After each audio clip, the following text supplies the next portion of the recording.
Welcome to our channel. Today we how to set up Zoho Projects for task assignments, full guide step by step clearly.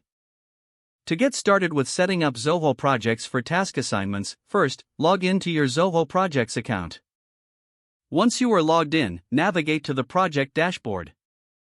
Select the project in which you want to assign tasks. If you haven't created a project yet, click on Create New Project and fill in the necessary details. After selecting your project, go to the Tasks tab located in the top menu. Click on that Add Task button to begin creating a new task. In the task creation window, enter a clear title for your task. Next, provide a detailed description to ensure team members understand what's required. Set a due date for the task by picking a date from the calendar. If this task is part of a specific milestone, make sure to associate it with that milestone. You can also set task priorities by selecting from low, medium, or high options.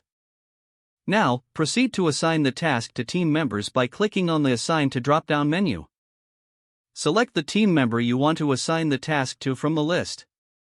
You may also add tags to categorize the task, enhancing organization and searchability. Once all details are filled in, click the Save button to create the task. Your newly created task will now appear in the project's task list. To edit an existing task, simply click on the task name and update the desired information. For more detailed collaboration, you can add comments directly to the task. Encourage team members to check off completed tasks to keep track of progress.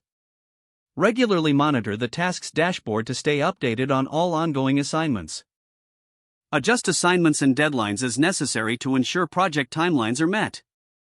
Utilize the reporting features to analyze task completion rates and overall project performance.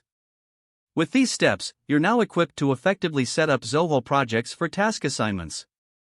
If the page does not load, refresh the browser or try again in a private or incognito window. Make sure you are using the correct email address, then retype it carefully to avoid small typos. If your password is not accepted, use the reset option and create a new strong password you can remember. Check your spam folder for verification or security emails, then complete any requested confirmation steps. Enable two-factor authentication if available to improve account security and reduce unauthorized access risk. Don't forget to like this video and subscribe to our channel for more step-by-step tech guides.